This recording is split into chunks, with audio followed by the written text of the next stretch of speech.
quando vem um mensageiro, né, de Deus, trazendo todas essas ideias, como as pessoas vão interpretando ao longo do tempo, né? Tipo, como se fosse um... Será que, de alguma maneira, não existe também um telefone sem fio, né? Porque senão a gente não teria muitas as religiões tendo a sua parte da religiosidade, né? Quando eu falo da religiosidade, das pessoas da fé cega mesmo, né? Uhum. Eu acho que pode ter a questão do telefone sem fio, mas para mim mais perigoso que isso é a questão da interpretação... Literal. Não literal, mas da interpretação de acordo com a minha conveniência. Por exemplo, como eu disse, quando eu fui ler a Bíblia sem preparo nenhum, eu ler a Bíblia, ter a minha própria interpretação e, olha, isso aqui eu vou tirar porque não me convém, vai doer muito, principalmente para as pessoas que vão me ouvir, isso daqui eu vou deixar. E eu enfatizo só essa parte aqui, essa outra eu vou fingir que não existe. A palavra, o pessoal fala de heresia na igreja, heresia é uma coisa básica, vem de um termo em grego, heresis, que é justamente escolher. Eu escolho uma parte e finjo ali que a outra não existe. Então, assim, quando eu faço, para mim, o mais perigoso, assim, quando você faz em relação a esses textos, é isso. É você pegar só uma parte que te interessa e você fingir que... Por exemplo, quando eu pego Jesus e transformo Jesus assim, não, Jesus é só amor, Jesus é só misericórdia, Jesus é amor, Jesus é misericórdia, mas, cara, lê o Novo Testamento, quantas vezes Jesus fala de julgamento, que pessoas que não buscarem, que não morrerem por ele, que não se converterem, vão sofrer com isso, vão ter consequências, que vai ter um julgamento final. Então, assim, você tem que analisar a coisa na sua integralidade. A partir do momento em que todo, né? como um todo. A partir do momento que eu pego só o que me interessa e aquilo ali que não me interessa, eu vou colocando para debaixo do tapete, eu estou me enganando. Aí vira a espiritualidade de conforto que a gente estava falando, né? Mas em relação por exemplo, uma coisa que me chama a atenção também na Igreja Católica é que justamente, muitas vezes eu pensava isso, cara, e aí? Questão do telefone sem fio, como é isso? Só que assim, quando você crê, você vê que Jesus Cristo lá, ele fala que justamente ele ia estar até o final dos tempos com a igreja dele, e que por mais que viesse ataques, que acontecesse várias coisas erradas na própria igreja, as portas do inferno, ele fala assim, as portas do inferno não prevalecerão. Ou seja, na igreja, tudo que você for interpretar de texto sagrado, inclusive na Bíblia, vai ter que ter uma autoridade para interpretar aquilo ali, que você vai tomar como referência. Na Igreja Católica, em última instância, a referência é Cristo.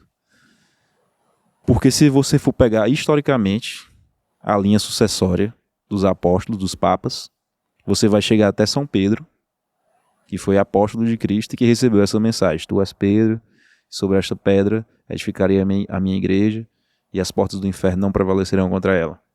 Então, assim, você tem essa garantia de que tem Cristo ali como última instância, dando autoridade àquilo. Isso não quer dizer que a igreja, enquanto instituição, não esteja imune a erros, né? Como houveram erros na história. Mas em termos de ensinamento, de doutrina, de magistério, de fé, nós temos essa garantia de que Cristo está ali com o Espírito Santo, utilizando aquelas pessoas para serem intérpretes, digamos assim, oficiais, que nos dá essa garantia. Então, assim, isso é uma coisa que me conforta, até no sentido, porque eu poderia dizer, mas eu não acredito. Mas aí, cara, olha para a vida. Como eu disse, o meu processo especificamente, eu já estava vivendo, eu já tinha chegado a algumas conclusões pela minha própria vida, sem nenhuma coisa assim de religião, da realidade, aquilo que a gente estava falando antes do podcast. A própria realidade estava me mostrando verdades que depois a doutrina da igreja me apresentou de uma forma sistemática. Então, assim, quando você vê que uma coisa ela é verdade na realidade, que ela não é uma coisa simplesmente teórica, ideológica, mas que aquilo bate com a realidade das coisas, para mim, no meu processo, é o que me convence. Então, assim, isso para mim foi de bastante ajuda. Eu já estava, assim, num processo que em relação a relacionamentos, a trabalho, em que eu já estava chegando a conclusões que já estava beirando, se não fossem iguais ao que a igreja já estava dizendo. Então, assim, me parece bastante incrível esse argumento de fé da igreja, de deixar um corpo eclesial histórico que nos dá essa garantia. Interessante, cara, porque você não só se fez crer, como investigou e viu aquilo na sua vida se estabelecer, né? Porque é uma coisa que a gente, entre muitas, você brinca entre os dois mundos, né? Entre você estar ali estudando e vendo aquela base sistêmica e aplicando aquilo na sua vida e vendo se aquilo ressoa, né? Você pega aquele ensinamento, você aplica ele na sua vida, você joga ele pro mundão e fala assim, pô, opa, faz sentido, né? Exato, cara. Até porque se não for assim, vai muito de personalidade e temperamento também, né? Tem gente que já aceita as coisas com mais facilidade. Tipo, se esse fosse o meu temperamento, eu acho que eu tivesse tido uma formação boa e tal, acho que eu já teria me convertido há muito mais tempo. Mas eu sou um cara muito questionador, assim. Então, eu não aceito isso aqui que eu tô falando hoje, pra eu aceitar hoje, meu amigo, foi muita caminhada, muita queda, muito tapa na cara.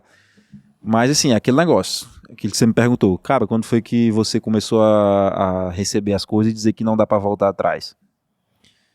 Depois que você adentra esses estudos e essa busca, chega uma hora que vai vir mensagem. E aí você vai ter que escolher. Vou fingir que não tô ouvindo ou vou ouvir e vou me aprofundar mais. É tipo aquele, mal comparando assim, né? Porque agora virou modinha, mas é como se fosse aquela pílula lá do Morpheus, né? Ó, se você tomar essa pílula aqui, não tem volta mais não.